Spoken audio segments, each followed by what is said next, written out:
I stood at the altar in white lace, trembling, as my mother and father walked down the aisle in pitch-black funeral attire.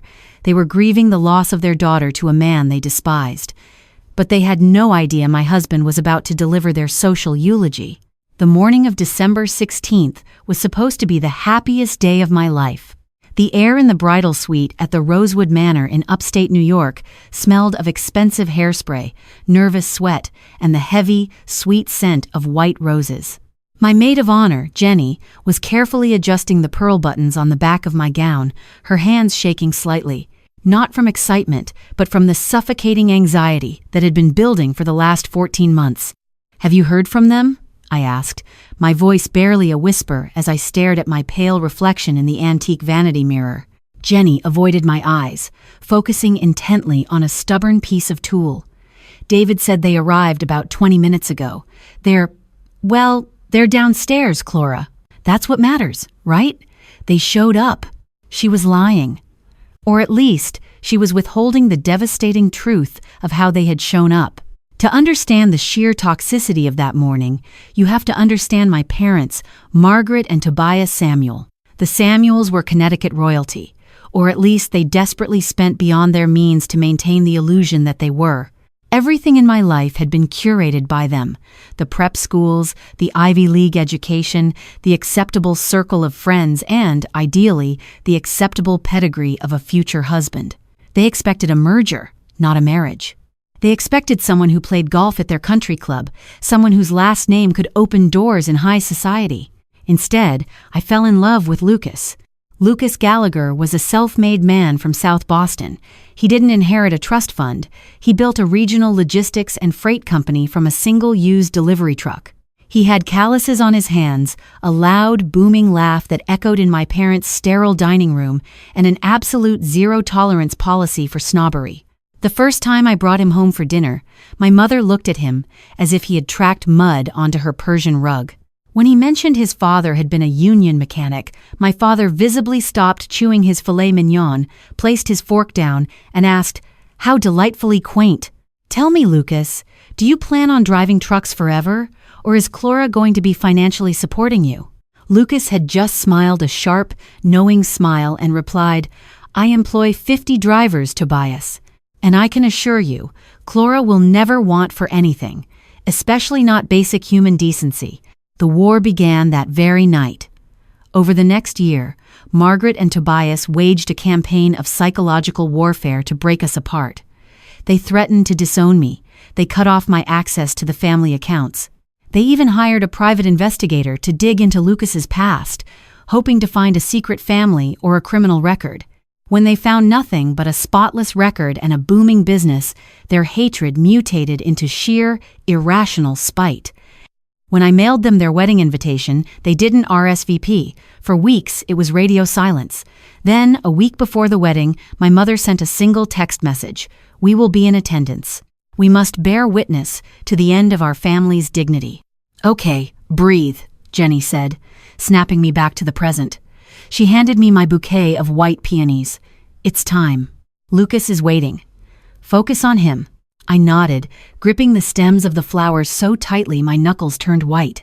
As I stepped out of the bridal suite and walked down the grand, sweeping staircase of the manor toward the cathedral doors, I could hear the string quartet playing a beautiful rendition of Pachelbel's canon. The doors were heavy, carved oak. Behind them were 150 of our closest friends and family. The wedding coordinator, a sweet woman named Brenda, gave me a reassuring smile and pushed the heavy doors open. The light poured in. I stepped forward, taking my first breath as a bride. I looked down the long aisle, my eyes instantly locking onto Lucas standing at the altar. He looked incredibly handsome in his tailored navy suit, his eyes shining with unshed tears as he saw me.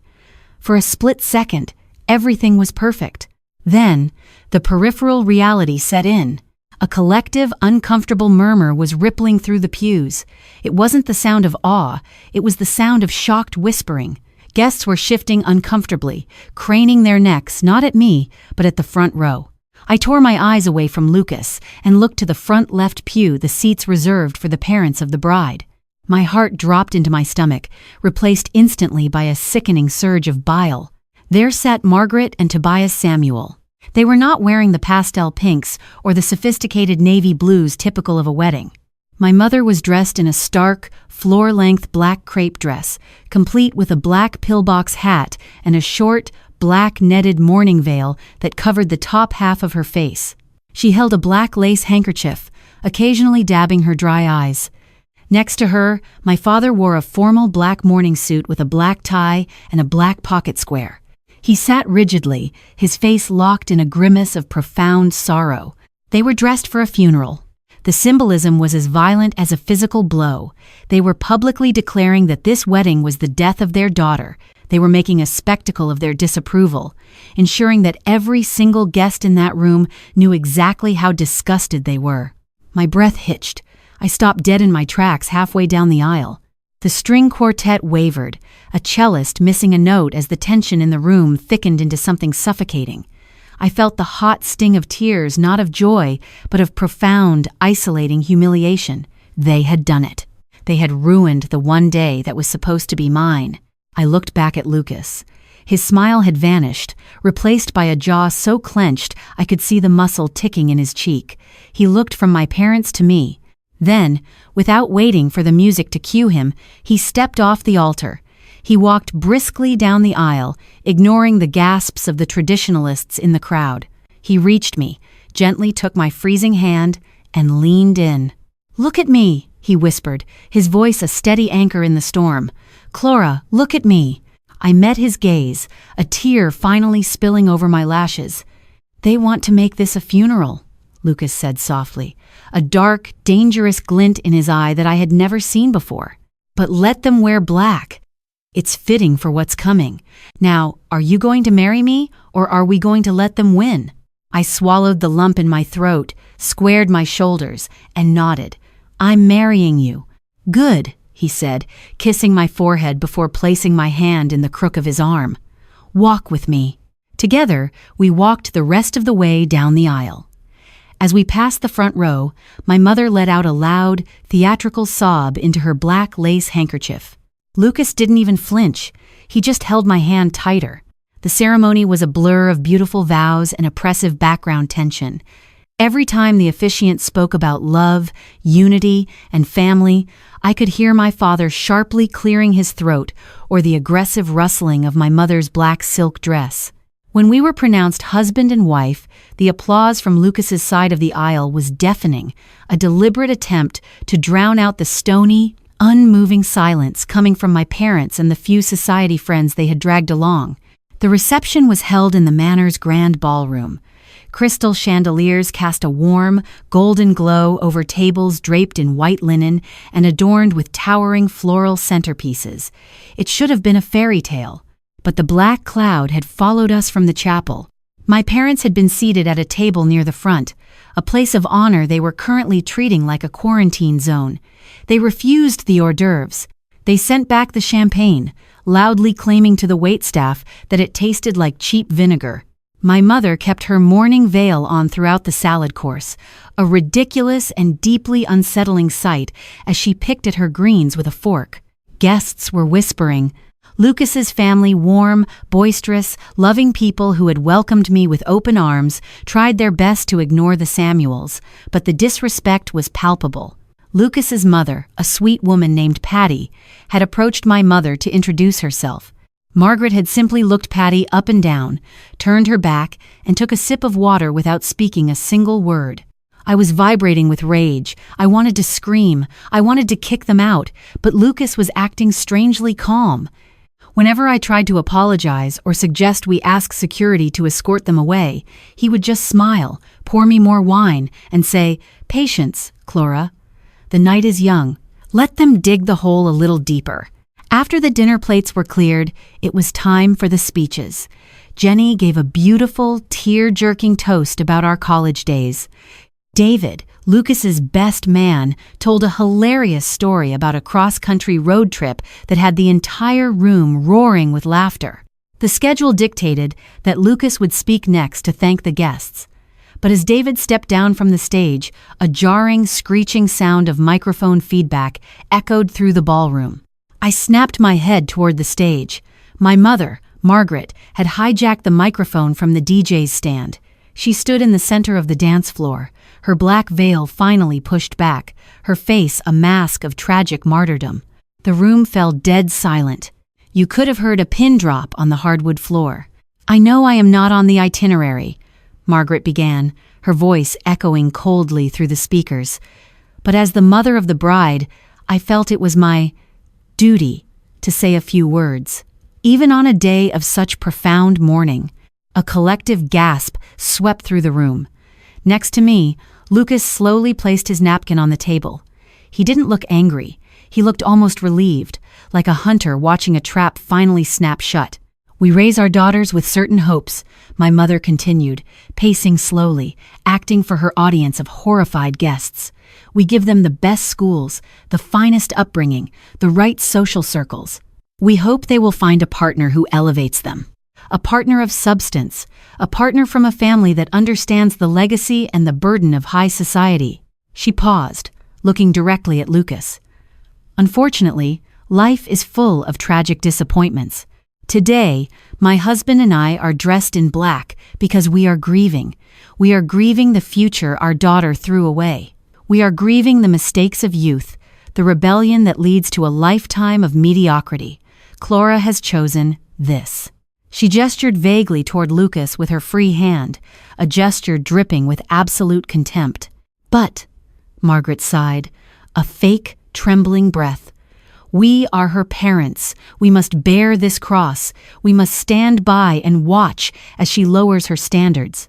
We can only hope that when this phase is over and reality sets in, she knows her family will be waiting to pick up the broken pieces. Cheers to the groom." She didn't lift her glass. She just dropped the microphone onto a nearby cocktail table with a loud thud and walked back to her seat, her head held high in her black mourning attire. The silence that followed was agonizing. Several of Lucas's groomsmen looked ready to flip a table. I was trembling so hard my teeth were chattering. The absolute audacity, the sheer cruelty. She hadn't just insulted Lucas. She had insulted his family, his hard work, and my autonomy, all in front of everyone we knew. I started to push my chair back, ready to run out of the room, ready to call the whole thing off and hide in a cave for the rest of my life. But Lucas's hand clamped down on my knee. Firm, reassuring. He stood up. He buttoned his suit jacket with a terrifyingly calm precision. He looked at me, gave me a wink, and then turned his gaze toward the back of the room. He gave a sharp, single nod to the audio-visual technician standing by the projector booth. "Would you excuse me, my love?" Lucas said loudly enough for the surrounding tables to hear. "I believe it's time for the groom's speech." Lucas walked onto the stage, picking up the microphone my mother had discarded. He tapped it twice. Thump, thump. "Wow," Lucas said, his voice echoing smoothly through the ballroom. "Margaret, that was quite a speech. Really set the mood. Funeral chic is definitely a bold choice for a wedding. But honestly, I couldn't have asked for a better segue." My parents glared at him. My father crossed his arms, looking smug, clearly believing Lucas was about to embarrass himself by losing his temper.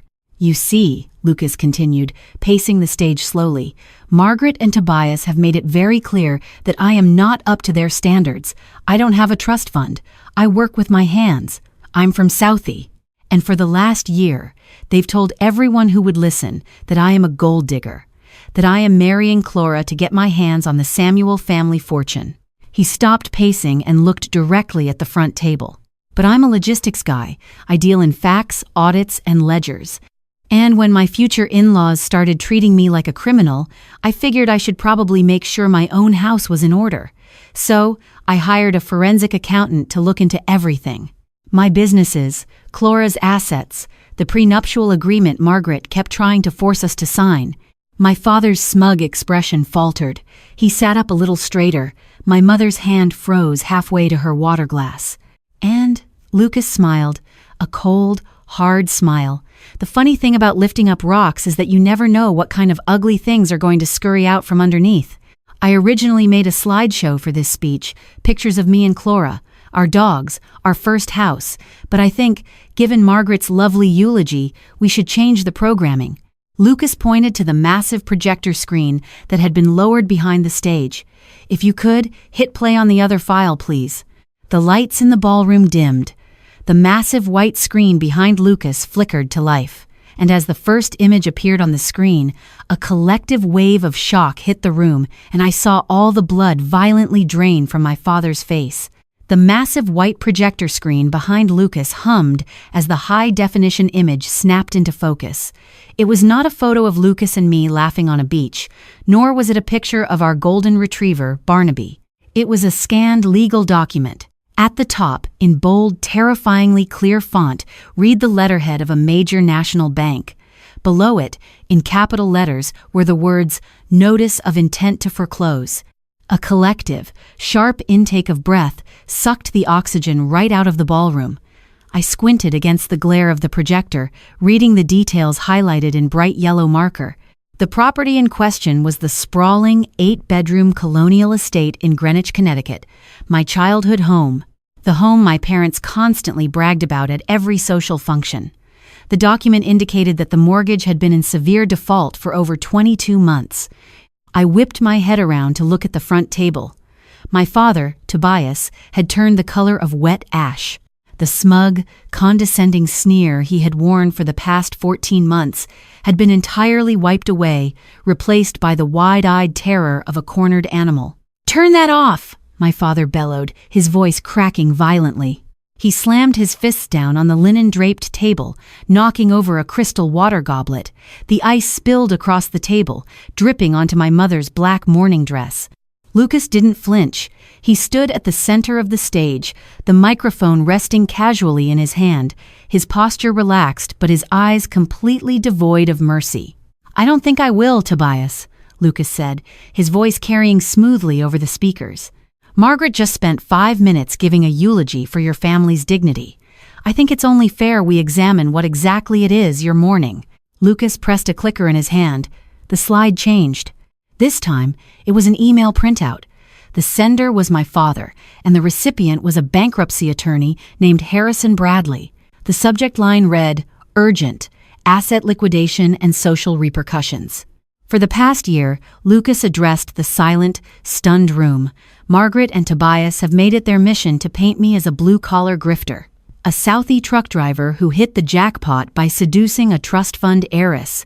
They demanded a prenuptial agreement, a very specific, very aggressive prenuptial agreement that completely waived my right to ever look into the Samuel family's financial history or Clara's inherited assets. My mother, Margaret, was frozen. Her hands gripped the edges of her chair so tightly her knuckles looked like polished bone. The black netted mourning veil she had pushed back on her head now looked absurd, a theatrical prop in a play that had just been abruptly canceled. "I thought they were just being protective," Lucas continued, his tone shifting from sarcastic to dangerously cold. "I thought they were just elitist snobs trying to protect their daughter's wealth. But my forensic accountant, William, discovered something entirely different. You see, the Samuels aren't wealthy. They haven't been wealthy since 2018. The whispers erupted. The society friends my parents had invited the women in their designer gowns, and the men with their country club memberships began murmuring furiously. I saw Penelope Hastings, my mother's fiercest rival on the charity gala circuit, literally pull her reading glasses out of her clutch to get a better look at the screen.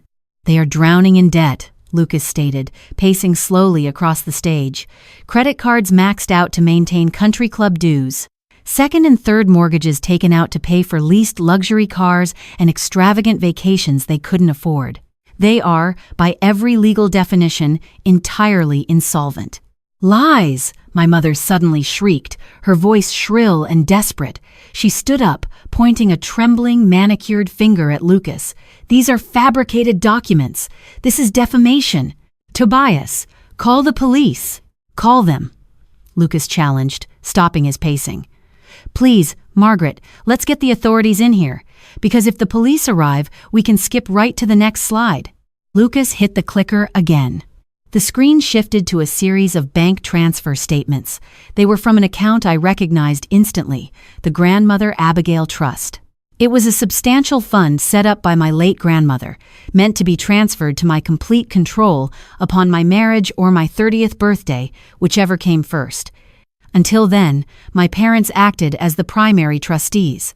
"This," Lucas said, and for the first time I heard a tremor of genuine, protective anger in his voice, "is the Grandmother Abigail Trust, Clora's money, left specifically to her. As you can see by the highlighted withdrawal columns, over the last 4 years, Tobias and Margaret have been systematically draining their daughter's trust fund to pay for their own lifestyle." My stomach plummeted. I felt a wave of nausea wash over me. I stared at the numbers. Withdrawals of 50,000, 80,000, 100,000, funneled into accounts labeled Samuel Operating and Margaret S. Personal. They hadn't just been lying to their friends, they had been stealing from me. "By my accountant's estimation," Lucas said, locking eyes with my father, "there is less than $14,000 left in an account that was supposed to hold nearly $3 million. That is why they hated me."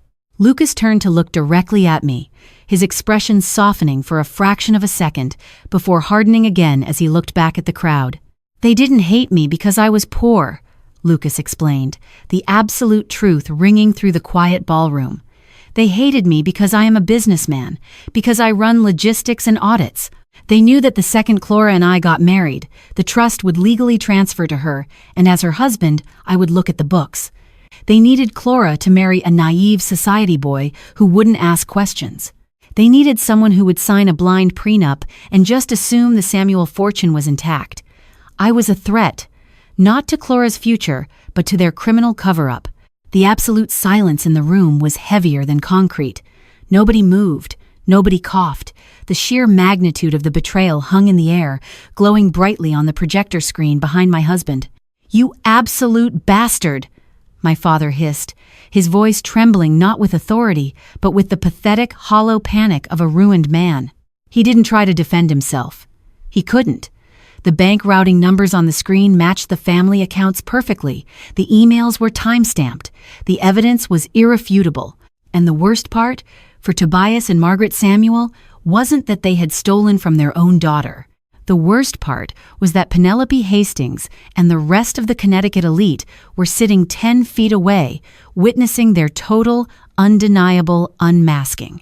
"I'm not the one who wore a mourning suit to my daughter's wedding to protest getting caught committing wire fraud," Lucas replied evenly, stepping down from the stage and walking back toward our sweetheart table. My mother burst into tears. But these were not the theatrical, manipulative sobs she had performed during the ceremony. These were ugly, gasping, visceral tears of a narcissist whose entire world had just collapsed. Her social standing was her oxygen, and Lucas had just permanently cut off the supply. "Clora!" my mother gasped, turning toward me, reaching out a shaking hand adorned with a diamond ring that was likely bought with my own stolen money. "Clora, please, you have to understand. The market, the investments went bad. We were just trying to maintain the family image. For you. We did it for you." I looked at her. I looked at the stark black crepe of her dress, the black netting of her veil, the black pocket square on my father's suit. They had come here to bury me. They had intended to publicly humiliate me and the man I loved, to assert their dominance one last time before their house of cards collapsed. I felt a strange sensation wash over me. The anxiety, the fear of their disapproval, the desperate need for their validation that had plagued me my entire life, it evaporated. It was just gone, replaced by a cold, crystalline clarity. "You wore black to my wedding," I said, my voice eerily calm, carrying clearly without the aid of a microphone. "Clora, sweetheart," my father started, taking a step toward me. "Stop," I commanded. I stood up from my chair, the white lace of my gown pooling beautifully around me. I didn't yell, I didn't cry, I just looked at them with the absolute pity they deserved. "You told everyone you were grieving the end of our family's dignity. You told everyone I was throwing my life away. But Lucas is right. You weren't mourning my marriage. You were mourning your own bankruptcy. You were mourning the fact that you finally got caught. We can fix this," my father pleaded, looking frantically around the room at the disgusted faces of his former friends. Penelope Hastings actively turned her chair away from him. "We can sit down with the lawyers." "There is nothing to fix, Tobias," Lucas said, stepping up right beside me and wrapping a strong, protective arm around my waist. "My lawyers have already forwarded William's forensic findings to the state prosecutor's office. I imagine you'll be hearing from them on Monday regarding the embezzlement of the trust." My father physically staggered backward as if he had been punched in the chest. "Now," Lucas said, his voice dropping an octave, taking on the commanding tone of the CEO he truly was. "This is my wedding, and I will not have it ruined by thieves. Get out." Margaret let out a wail, grabbing her black Chanel clutch from the table. She looked around the ballroom, her eyes darting from face to face, begging for a single sympathetic look from her peers. She found none. The judgment was absolute. They were pariahs. Tobias grabbed Margaret's arm, his grip rough and frantic.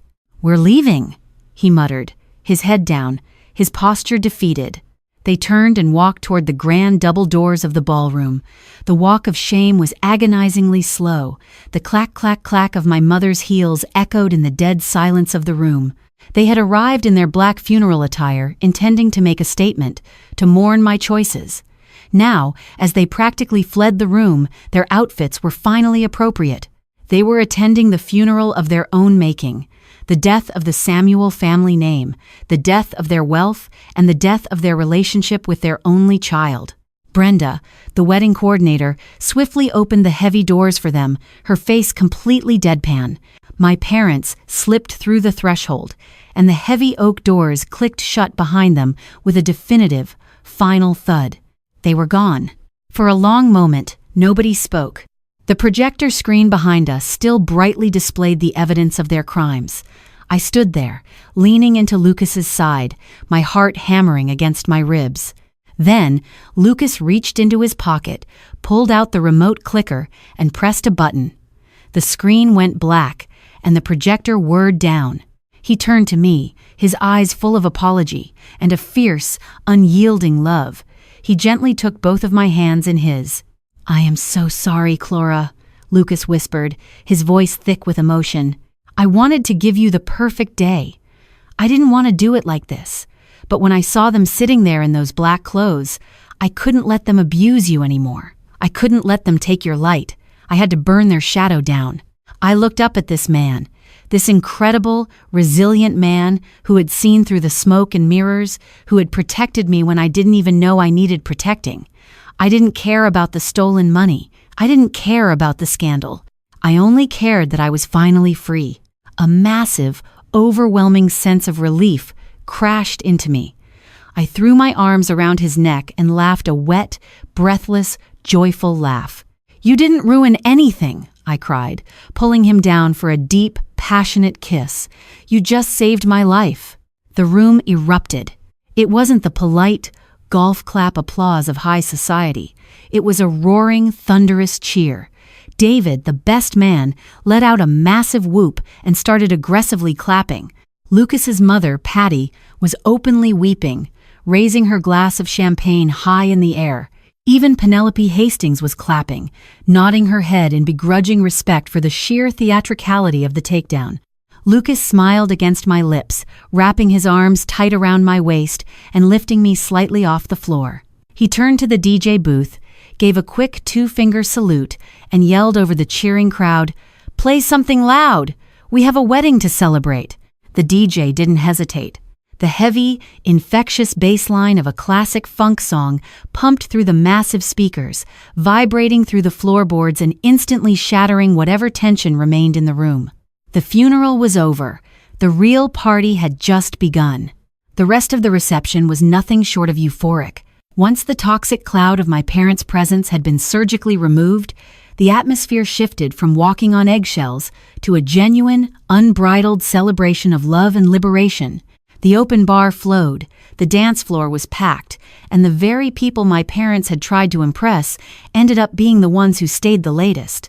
In a twist of delicious irony, Penelope Hastings, my mother's longtime social rival, approached our sweetheart table just before midnight. She held a glass of Dom Perignon, her expression a mix of awe and vindication. "Clara, darling," Penelope purred, clinking her glass against mine. "I always knew Margaret was wearing cubic zirconia to the spring gala, but I never imagined the rot went down to the foundation. You married a shark, sweetie, and I mean that as the highest compliment." She winked at Lucas, took a sip of her champagne, and sashayed back to the dance floor. We left for our honeymoon in the Maldives the next morning, leaving the radioactive fallout of the Samuel family name thousands of miles behind us. But reality and the justice system were waiting for us when we returned. Lucas had not been bluffing about the state prosecutor. By the time our plane touched down at JFK 2 weeks later, the Connecticut authorities had already executed a search warrant on the Greenwich estate. The financials my husband's forensic accountant had compiled were just the tip of the iceberg. It turned out my parents hadn't just drained the grandmother Abigail Trust. In their desperate, pathetic bid to maintain their country club memberships and their leased Mercedes-Benz SUVs, Tobias and Margaret had orchestrated a localized Ponzi scheme. They had convinced several of their affluent friends, including Penelope Hastings's brother-in-law, to invest in a phantom commercial real estate venture. They used that stolen money to pay the interest on their ballooning mortgages and to fund their extravagant lifestyle. The social excommunication was absolute and instantaneous. The very society they had worshipped turned on them with the ferocity of starved wolves. Their country club memberships were revoked in a humiliating public board meeting. Their friends stopped returning their calls, and then the legal hammer fell. 9 months after the wedding, Tobias and Margaret Samuel sat in a federal courtroom in New Haven. They weren't wearing designer clothes anymore. My father wore an ill-fitting, state-issued tan suit, his hair completely white and unkempt. My mother, entirely stripped of her Botox, her expensive highlights, and her haughty demeanor, looked small and frail.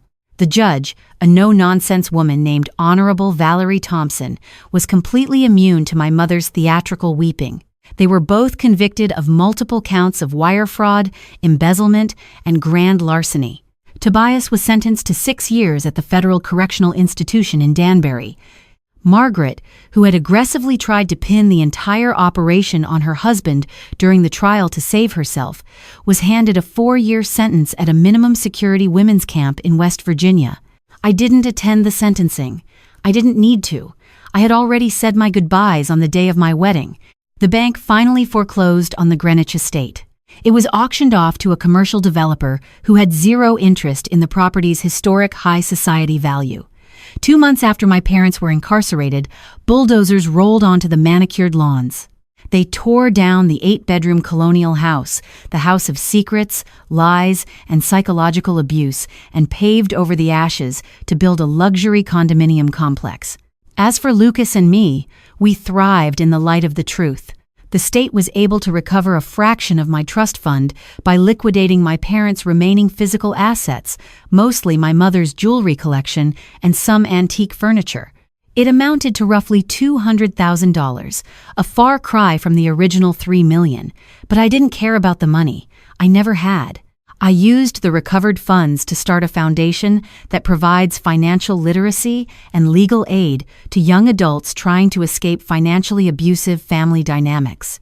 Lucas's company, Gallagher Freet, expanded across the eastern seaboard. He built an empire with his own 2 hands, grounded in the very blue-collar work ethic my parents had so foolishly despised. Our home in Boston is loud, warm, and constantly filled with friends, our 2 rescue dogs, and Lucas's boisterous, loving family. Sometimes, late at night, I think about the heavy oak doors of the manor closing behind my parents' black-clad figures. They had wanted to host a funeral for my future. Instead, they handed me the matches I needed to burn their entire facade to the ground. My parents wore black to my wedding to mourn the loss of their social standing, entirely unaware they were attending the funeral of their own freedom. Blood doesn't make a family. Respect, honesty, and unconditional love do. Lucas taught me that true wealth isn't found in a trust fund or a Greenwich mansion, but in the unwavering courage to stand in the light and burn the shadows down.